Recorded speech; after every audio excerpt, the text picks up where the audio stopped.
Sunita Williams coming back to Earth successfully. Of course, it gives great joy and pleasure. The private companies and the government sector both working together, how good it can be, how best it can be. This is a typical example. In the entire thing, if you really look at it, America and Russia, you can't have more example of two allies working together. It is almost impossible for anyone to conceive that idea, but they are working together here. See, we saw yesterday Sunita Williams coming back to Earth successfully. Of course, it gives great joy and pleasure. But I am observing it from a slightly different angle, that this shows two things. One is the private companies and the government sector both working together, how good it can be, how best it can be. This is a typical example. And this is one thing which I think we should follow. Of course, we are now in the process of bringing the private companies very much in the picture. But there must be some caution.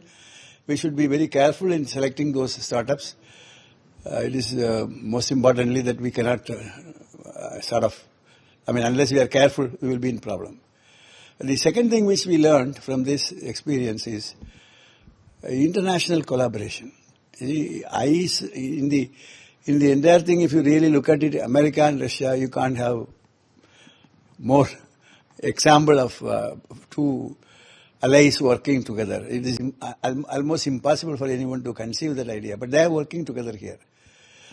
And one interesting thing is Soyuz is actually helping the astronauts to go into the space station.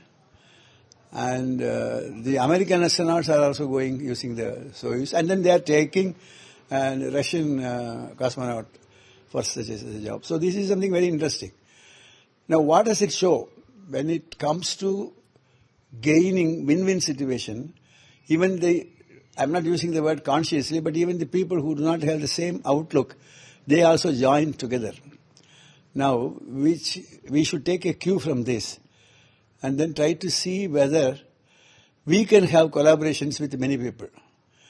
It will only help us to smoothen out some of the differences of opinion, but also will reduce the burden, a financial burden we will have on ourselves in doing projects like Gaganyaan, which are very expensive. These are the two broad lessons which I hope that I learned from this, and I thought I will share it with you. What about the physical conditions or the health conditions they are going to face? You see, the physical conditions of these astronauts are already in their protocol. They have stated what are the kinds of things they will go through. Of course, they have foreseen what could go wrong. For example, they say it starts from skin cancer due to radiation, or bone deficiency, or blood circulation in certain areas more, and the numbness, and these are various things which are predicted. But from if that is likely to occur, so there are remedies, there are other things which are also being talked about. So I personally feel there need not be any worry on their health conditions, because there are already established procedures to take care of them. I have a feeling in about 2 to 3 weeks' time they will be absolutely normal. The only thing is they have to acquaint themselves with the present earth conditions, so that they are out of their so-called space station life.